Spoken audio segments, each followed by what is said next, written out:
The grand observation chamber of the Galactic Council hummed with an unusual tension. Elder Nixian, their most experienced observer, stood motionless before the projected image of a small blue planet. His crystalline form caught the light from countless stars, casting prismatic patterns across the chamber's ancient walls. "This cannot be correct," he whispered, his voice carrying the weight of millennia. The readings from Earth defied everything the Council understood about developing civilizations. The energy signatures were unlike anything recorded in their vast archives. Admiral Thaddeus Bishop stood on the bridge of the U.S. Horizon, Earth's most advanced starship, unaware that his world had caught the attention of beings far beyond human comprehension. His weathered face reflected the soft glow of holographic displays as he reviewed the latest deep space scans. "Admiral," Lieutenant Park called from her station, "we're detecting unusual quantum fluctuations in Sector 7. Her fingers danced across the console, bringing up detailed readings that shouldn't have been possible with current human technology. The Council's secret observations of Earth had missed something crucial. Humanity had not just developed, they had evolved in ways that defied the natural order. Their technology, while seemingly primitive, contained innovations that even the Council's brightest minds struggled to comprehend. Elder Nixian convened an emergency session of the High Council. Representatives from 1,000 advanced civilizations gathered in the vast chamber of contemplation, their forms ranging from energy beings to silicon-based life forms. The agenda was unprecedented. A primitive species had achieved what should have been impossible. The humans have managed to manipulate quantum fields without understanding them, Nixian explained, his crystalline form pulsing with concern. They create solutions through intuition rather than knowledge. This defies all known patterns of technological development. On Earth, Admiral Bishop's team had made another breakthrough. They had detected the faint signatures of the Council's observation platforms, though they didn't yet understand what they were seeing. "These energy patterns," Bishop mused, studying the readings, "they're too perfect to be natural phenomena." The Council's debate grew heated. Some, like the machine consciousness collective known as the Orthics, demanded immediate intervention. Others, led by the ancient energy beings of the Luminar, advocated for continued observation. Earth had become more than just another developing world. It had become a puzzle that threatened to upend the Council's understanding of the universe. What truly terrified the Council was not humanity's technological advancement, but their rate of adaptation. When faced with problems, humans didn't follow the expected patterns of methodical development.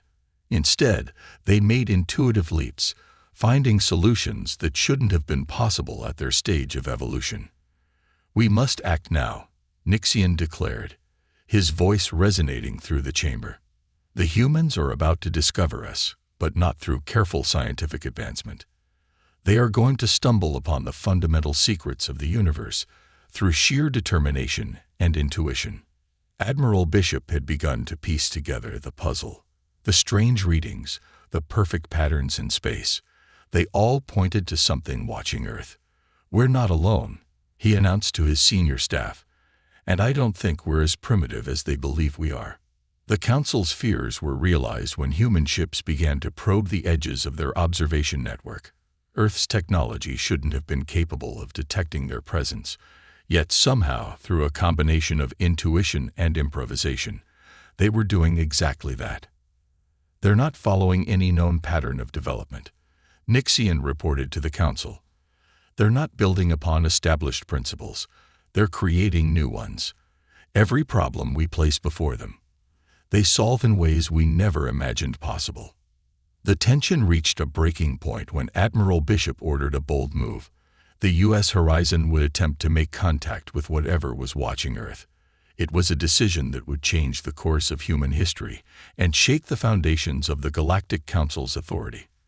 As the Horizon prepared for its historic mission, neither Bishop nor the Council could predict how this first contact would unfold. Humanity was about to step onto the galactic stage, not as primitive newcomers, but as beings who had achieved the impossible. They had developed in ways that defied the very laws the Council had believed were universal. The stage was set for a confrontation that would either elevate humanity to new heights or lead to their downfall. But one thing was certain: the universe would never be the same again. Captain Diana Blackwood never expected to be humanity's first line of defense against an alien civilization. As she stood in the command center of Earth's newly established orbital defense station Beta, the weight of responsibility pressed heavily on her shoulders. The station's quantum sensors pulsed with activity, tracking the movement of unknown vessels appearing at the edge of the solar system. "Multiple signatures detected, Captain," reported Technical Officer Winston Reed, his dark eyes fixed on the holographic display.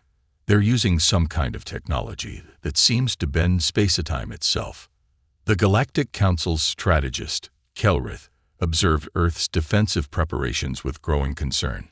His serpentine form coiled around his command post as he studied the humans' response to their presence. What he saw defied all strategic logic. Instead of panic or chaos, the humans were organizing with remarkable efficiency. "Impossible," Kelrith whispered to his subordinates. "They've already adapted their defensive systems to detect our cloaked observers. Their technology shouldn't be capable of this level of advancement." Earth's response to the alien presence was unlike anything the Council had encountered. Instead of centralized command structures, humanity created an interconnected web of independent response teams. When one approach failed, 3 more would spring up in its place. Their strategic flexibility was unprecedented. Captain Blackwood implemented what she called adaptive defense protocols. Rather than trying to match the aliens' superior technology, Earth's forces focused on unpredictability and rapid response. "They may have better ships," she told her crew, "but we have something they don't understand: human ingenuity." The Council's first attempt to establish direct contact revealed the true extent of humanity's unique capabilities. When their advanced communication systems failed to interface with Earth's primitive technology, humans simply created new ways to communicate, improvising solutions that the Council's experts had never considered. Kelrith watched in amazement as human engineers repurposed their quantum detection systems into makeshift communication arrays. "They're not following any established principles of technological development," he reported to the Council. "They're creating new ones as they go." The orbital defense network, under Captain Blackwood's command, began to evolve at an alarming rate. Each interaction with the Council's forces led to new innovations. Earth scientists weren't just learning from alien technology. They were finding ways to improve upon it using methods that seemed to defy conventional physics. "Their adaptability is beyond anything we've seen," Kelrith admitted during an emergency council session. "They don't just solve problems, they redefine them. Every attempt we make to assert control only makes them stronger." The turning point came when Captain Blackwood's team discovered a fundamental flaw in the Council's approach to space-time manipulation. The humans' primitive understanding of physics had led them to question assumptions that the Council had taken for granted for millennia. "Look at these energy patterns," Blackwood pointed out to her science team. "They're so focused on efficiency that they've missed dozens of possibilities. Sometimes the most direct path isn't the best one." The Council's observers watched in disbelief as Earth's defensive capabilities grew exponentially. Humanity wasn't just defending itself, it was revolutionizing the very nature of space warfare. Their solutions were inelegant by Council standards, but undeniably effective. As the tension between Earth and the Council escalated, it became clear that humanity's greatest weapon wasn't their technology or their strategies, it was their fundamental way of thinking. Every challenge presented by the Council was met with innovations that rewrote the rules of engagement. The stage was set for a confrontation that would either establish humanity as a force to be reckoned with or prove the Council's superiority once and for all. But as Captain Blackwood prepared her forces for whatever came next, one thing was certain: humanity would not go quietly into the cosmic night. Dr. Rohan Patel's quantum research facility, buried deep beneath the Himalayan mountains, had become humanity's best hope for understanding their mysterious visitors. As he studied the data from recent encounters with the Council's forces, he began to see patterns that others had missed. The aliens weren't just advanced, They were confined by their own advancement. Council Arbiter Vexera, a being of pure energy contained within an ancient crystalline form, had been tasked with evaluating humanity's true potential. What she discovered in her observations shook her centuries-old confidence in the Council's supremacy. "Their chaos has purpose," she reported to the Council's inner chamber. "What we perceived as primitive trial and error is actually a form of evolution we've never encountered before. They don't just learn from their mistakes, they thrive on them." In his underground laboratory, Dr. Patel made a breakthrough that would change everything. "Look at this," he explained to his international team of scientists, pointing to a complex series of quantum measurements. "The Council's technology is perfect, too perfect. They've optimized themselves into a corner. Humanity's apparent weakness, their imperfect understanding of the universe, had become their greatest strength. While the Council's technology was based on absolute precision and perfect efficiency, human innovations embrace chaos and uncertainty as features rather than flaws. They haven't had a truly new idea in millennia," Dr. Patel realized. "They've been refining the same technologies, the same approaches, while we're still asking questions they forgot to ask centuries ago." Vexera watched in fascination as human scientists took what the Council considered settled universal constants and began to question them. Their theories were crude by Council standards, but they approached problems from angles that the Council's brightest minds had never considered.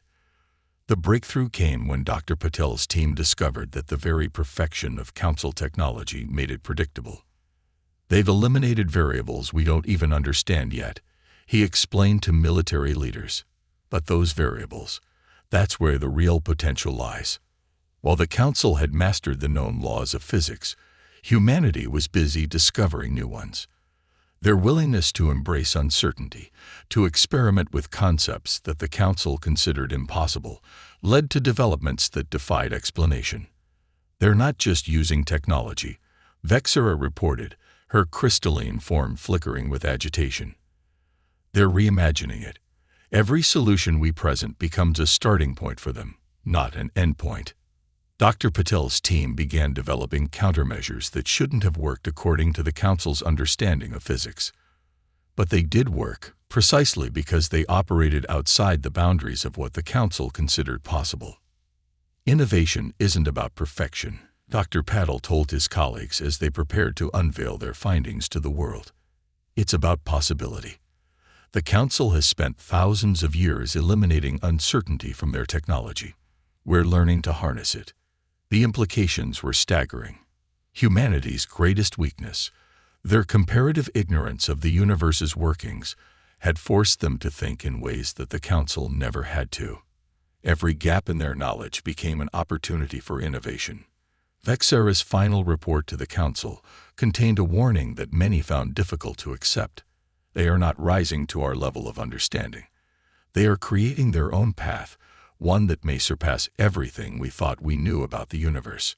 As Dr. Patel's discoveries began to reshape humanity's understanding of their place in the cosmos, both Earth and the Council stood on the brink of a transformation that would challenge everything they thought they knew about the nature of progress and innovation. Commander Sophia Hayes stood at the helm of the newly commissioned starship Prometheus, Earth's first vessel incorporating both human innovation and adapted Council technology.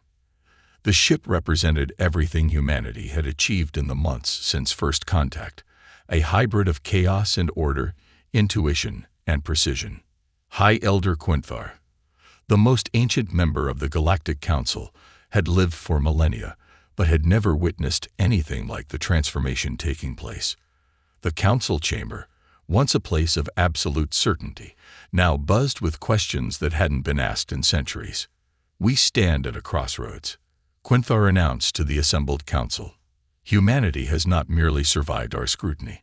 They have forced us to question our own evolution." The Prometheus's mission was unprecedented. A diplomatic journey to the Council's home system, not as supplicants, but as equals. Commander Hayes knew that this journey would either bridge the gap between two fundamentally different approaches to understanding the universe, or it would expose an unbridgeable divide. Our strength isn't in knowing everything, Hayes told her crew as they prepared for the historic journey.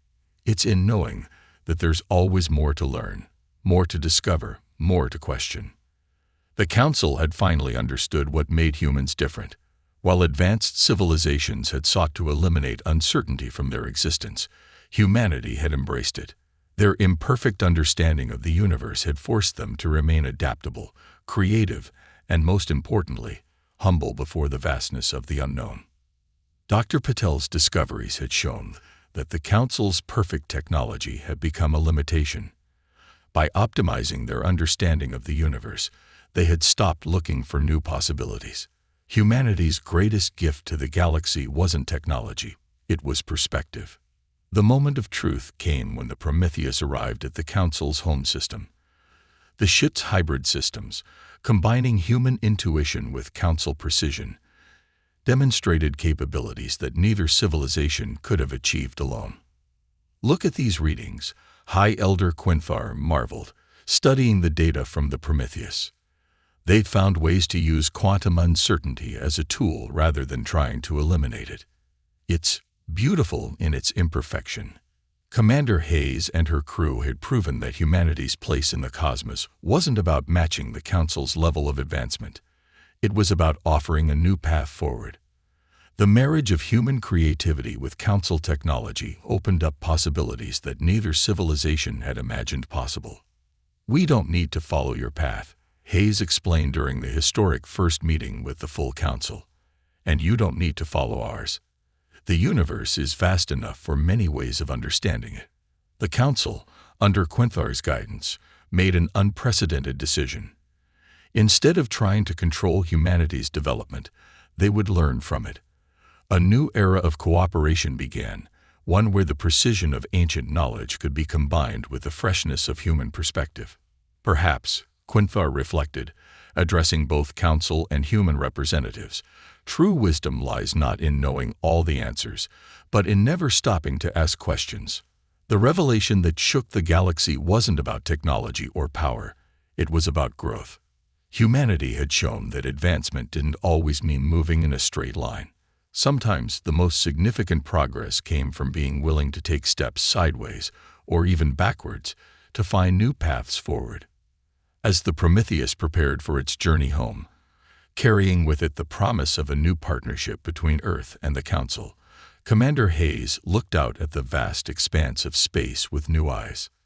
The universe wasn't just a place of rules to be mastered. It was an endless frontier of possibilities waiting to be explored. "We've given them something they forgot they needed," Hayes noted in her final log entry. "And they've given us the chance to grow without losing what makes us human: our curiosity, our adaptability, and our endless capacity to wonder." The story of humanity's debut in the cosmos had come full circle. What began as a potential conflict had transformed into something far more valuable. A reminder that in the vast expanse of space, there was room for many kinds of wisdom, many paths to understanding, and endless possibilities for growth. The galaxy would never be the same, and that was exactly as it should be.